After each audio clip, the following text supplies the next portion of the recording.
Magandang gabi sa mga nanonood sa akin ngayon. May gusto lang akong ibahagi sa inyong karanasan nung bata pa ako sa probinsya. Marahil marami nagtatanong sa inyo kung ano ang aking pangalan. Ako nga pala si Gab, 60 years old na ako ngayon. At itong ikukwento ko ay nung 13 years old pa lamang ako. Hindi ko alam kung maniniwala kayo pero itong ikukwento ko ay aswang sa probinsya. Maayos naman ang buhay ko noon sa Manila hanggang sa napagdesisyonan ng aking mga magulang na lumipat sa probinsya sa Samar dahil wala na daw silang mahanap na trabaho dito sa Manila. Walang tumatanggap sa kanila dahil hindi sila nakapagtapos ng pag-aaral. Kaya sa bukid at pagsasaka na lang daw kami babawi. Naglakbay na kami papunta sa Samar. Hapon na nang makarating kami dito. Malayo pa ang nilakad namin dahil sa liblib ito at sa taas pa ng bundok. May napansin akong kakaiba. Habang naglalakad kami ng mga magulang ko, yun ay wala kaming nakikitang tao sa paligid. Magagabi na rin kasi kaya inisip ko na lang na nakagawian na nila yun. Pero nakikita ko sila sa bintana ng kanilang bahay. Nakatingin sila sa amin na may pag-aalala. At ang isang napapansin ko pa ay wala nang lumalabas sa kanilang bahay paggabi. Hindi ko na lang pinansin ito at nagpatuloy na sa paglalakad. Nang makarating na kami sa titirhan namin ay hinila kami ni Lolo Sebastian sa loob ng bahay at agad isinaradong pinto. Tinakpan din niya ang aming mga bibig at sabay sabi, "Huwag kayong maingay, baka marinig nila kayo."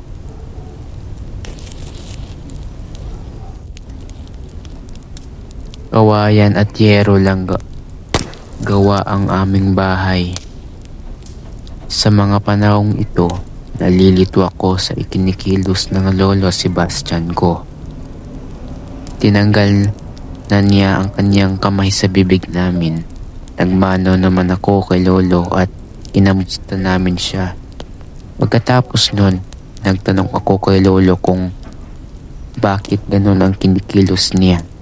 Sumagot naman ito, sabi niya, delikado dito sa baryo natin, naglipanan ng mga aswang, lalo na paggabi. Inalang karating kayo dito ng ligtas at hindi inabutan ng dilim.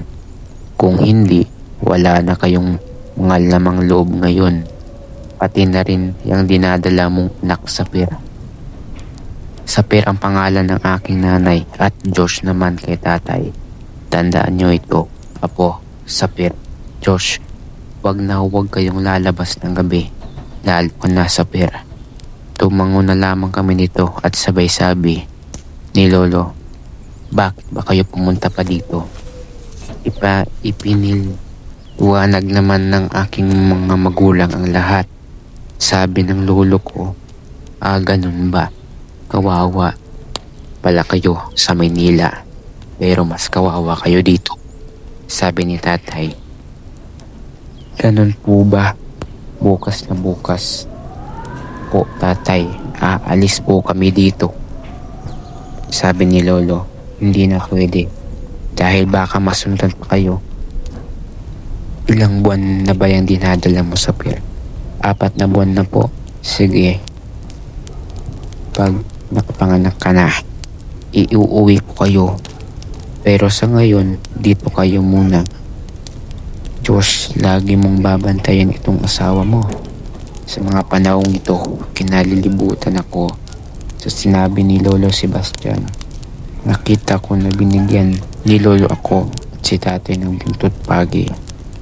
In case daw na atakihin kami ng aswang.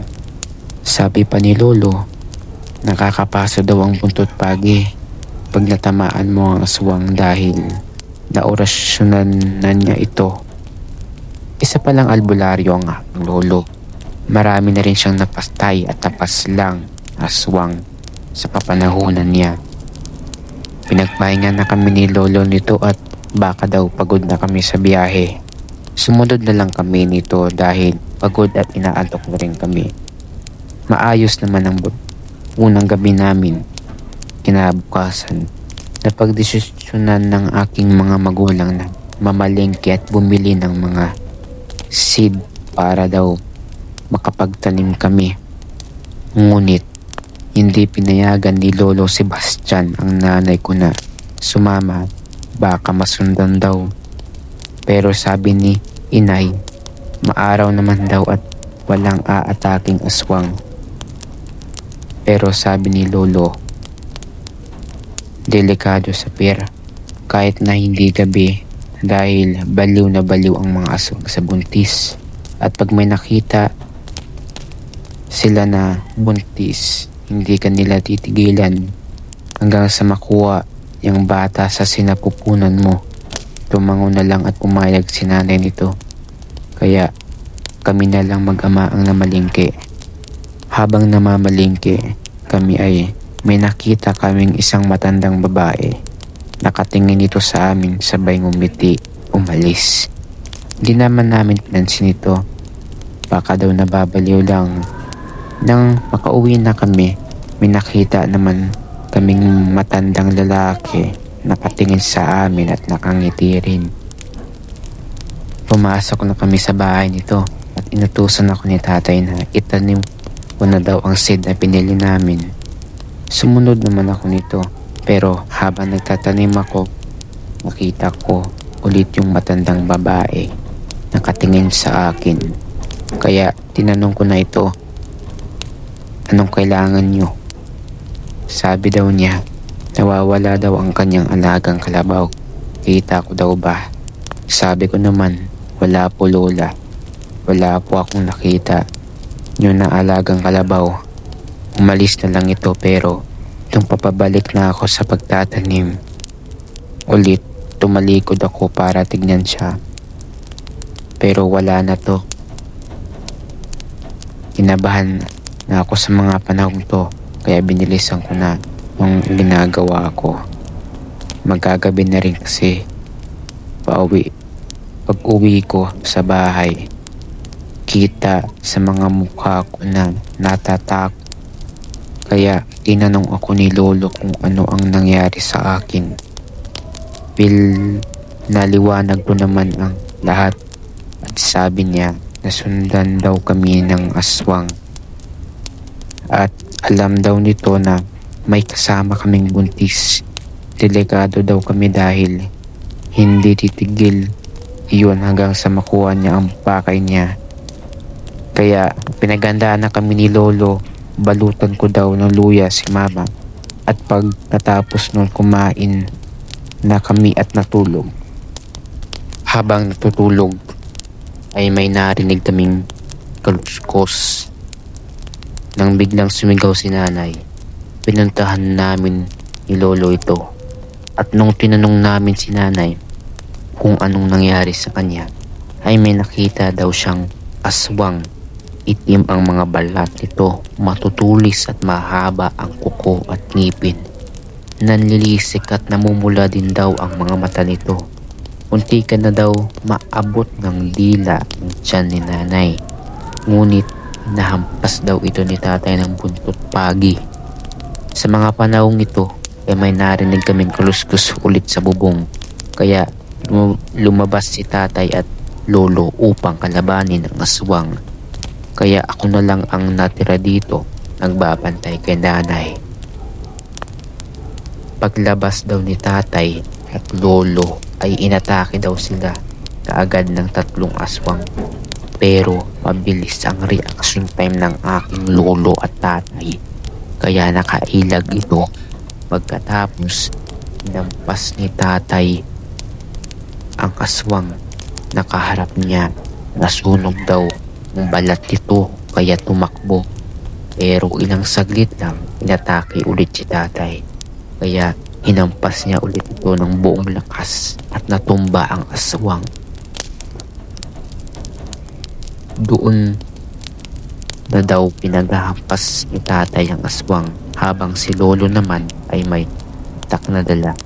Dalawa ang kanyang kalaban nitong aswang pero tila makasabay kay lolo.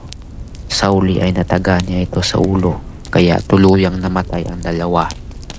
Habang si tatay ay tumigil ng magpalit ito ng anyo bilang tao. Ito yung matandang lalaki na nakita namin kanina.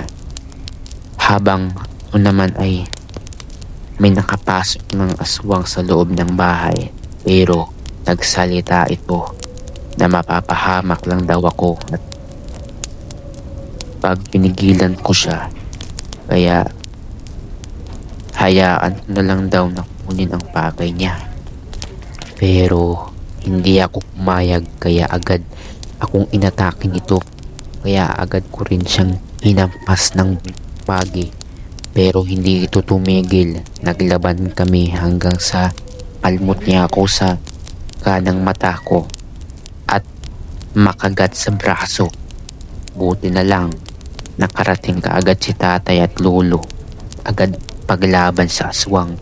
Sa huli ay natalo ito kaya sinunog na nila ito. Sabi daw ni nanay na wala na raw ang pananak ng kanyang tiyan. Sa mga panahong ito, hindi kami natulog, binantayan lang sina inay. Pagkatapos ang madugong digmaan ay ang mga susunod na buwan ay wala na kaming naririnig ng paluskos. Kala ko payapa na kami pero nung 7 months na ang dinadala ng aking inay ay wala si lolo dahil umatin ito sa urol sa kabilang baryo. Kaya kami na lang ni tatay ang natirang magbabantay kay nanay. Gabi na ito nang may marinig kaming paluskos ulit. Kaya tinatignan sa akin ito ni Tay. Wala naman akong nakita pero pagbalik ko sobrang sakit daw ng tiyan ni nanay at kailangan dalhin sa pinakamalapit na ospital. Paglabas namin ay mas lalong sumakit ang tiyan ni inay kaya binuhat na ito ni tatay. Saka tumakbo na kami. Ngunit nung nasa kalsada na kami ay may nakita akong sumusunod sa amin. Kaya nilabanan ko ito pero dalawa sila kaya hindi ko sila matapatan. Mamamatay na ako sa mga panahon to pero naalala ko ang tinuro sa akin ni lolo na orasyon. Sinabi ko ang mga orasyon na ito. Nakaramdam ako ng kakaibang enerhiya na bumabalot sa aking katawan. Naging maliksi na rin ako nito at nasabayan ang mga aswang. Sa huli, natalo ko ang mga ito. Kung nagtatanong kayo kung anong orasyon ang aking sinambit, hindi ko pwedeng sabihin dahil masyadong delikado ito. Balik sa istorya. Panganak na si nanay nito sa ospital. Kaya kinabukasan, napagdesisyonan namin na bumalik sa Maynila. Nagpasalamat na rin ako kay Tatay Lord, kay Lolo Sebastian nito pagliligtas niya sa amin. Kaya kayo kung hindi kayo naniniwala sa aswang ay huwag nyo nang intayin na makakita kayo nito dahil bulag na ang aking isang mata at putol na rin ang aking isang kamay sa pakikipaglaban. Maraming salamat sa panonood. Like, share, and subscribe para tuloy-tuloy ang ganitong content